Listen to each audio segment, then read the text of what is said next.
एक बार की बात है। एक गांव में रवि नाम का आदमी रहता था। रवि सब्जी लगाने का काम करता था, लेकिन बहुत मेहनत करने के बाद भी वो अच्छा नहीं कमा पाता था, जिसकी वजह से वो बहुत परेशान था। एक दिन रवि काम से लौटता है। घर पर उसकी पत्नी गंगू उसका इंतजार कर रही थी। आज तो बहुत देर हो गई जी, कहाँ रह गए थे? क्या हुआ?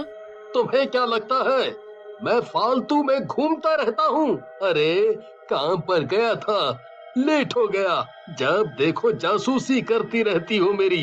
रवि की बात सुनकर गंगू कहती है, अरे आप तो फिजूल में गुस्सा कर रहे हैं, मैं तो बस आपकी चिंता कर रही थी। तभी रवि के बच्चे पिंकी और राहुल वहाँ आ जाते हैं और रवि से बोलते हैं, पापा कल हमारा स्कूल पिकनिक पर ले जा रहा है, मैं भी जाऊँ क्या? कहीं नहीं जाना है पिंकी, चुपचाप घर पर बैठो और पढ़ाई करो। वैसे भी हमारे पास पैसे नहीं हैं। पापा, आपके पास तो कभी पैसे नहीं रहते।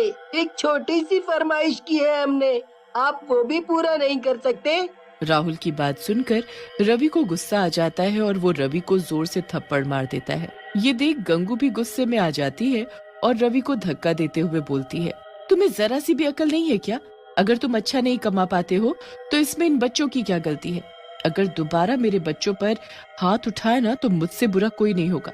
गंगू की बात सुनते ही रवि आग बबूला हो जाता है। मुझसे जुबान लड़ाती है, अभी मजा चखाता हूँ। लेकिन रवि गुस्से में गंगू को कुछ ज्यादा ही मार देता है, जिसकी वजह से गंगू बेहोश हो जाती है और मर जाती है। ये देख राहुल बोलता है, बस करें पापा, मम्मी बेहोश हो गई है। हम आगे से आपसे कुछ नहीं मांगेंगे, आप मम्मी को छोड़ दो।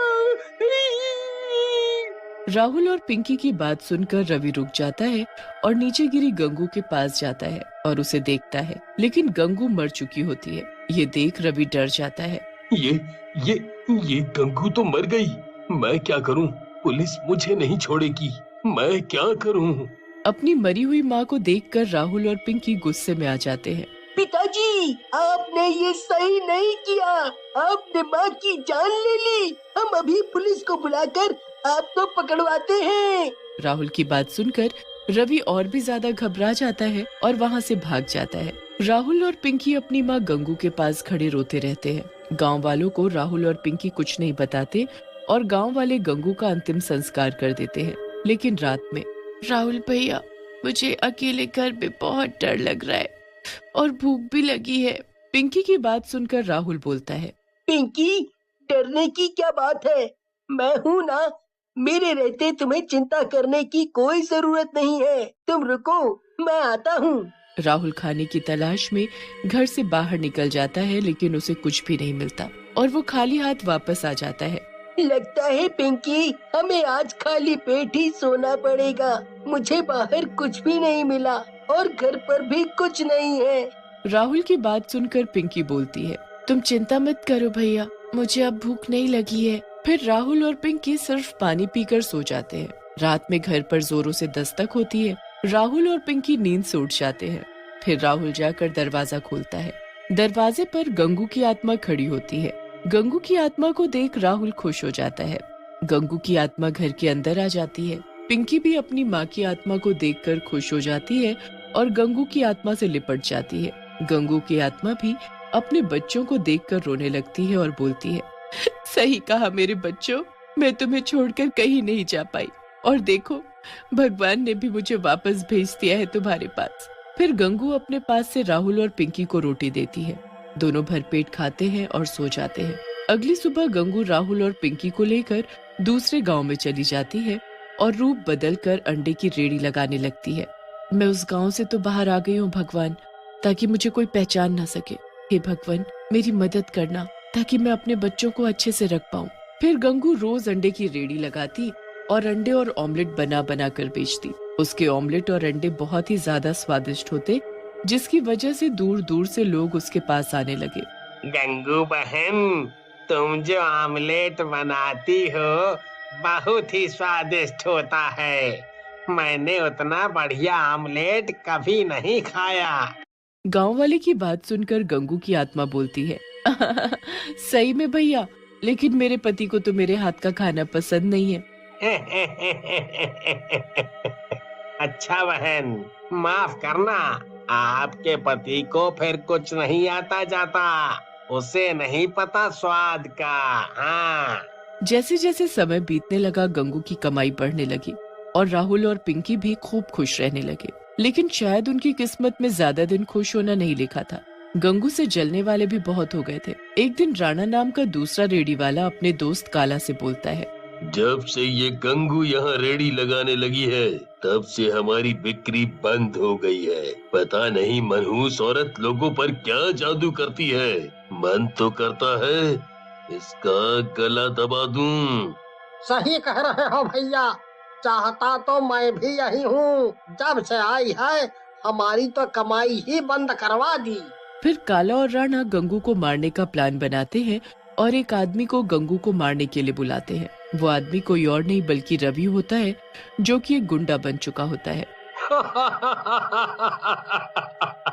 तुम दोनों चिंता मत करो, उस अंडे वाली की मैं भुर्जी बना दूंगा, भुर्जी। बस तुम दोनों बताओ कि वो कहाँ मिलेगी।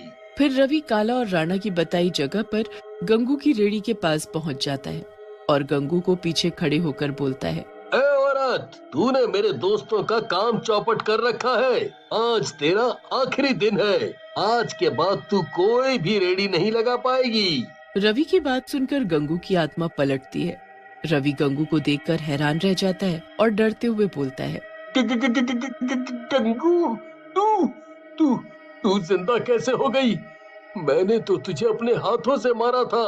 रवि की बात सुनकर गंगू हंसने लगती है और बोलती है, तेरी मौत मेरे ही हाथों लिखी है, इसलिए शायद भगवान ने मुझे वापस भेजा है और मैं गंगू नहीं उसकी आत्मा हूँ, समझा। तभी गंगू अपने डरावने चुड़ैल के रूप में आ जाती है और रवि को गर्दन से पकड़कर उठा लेती है। रवि दर्द और दम घुटने की वजह से तड़पने लगता है।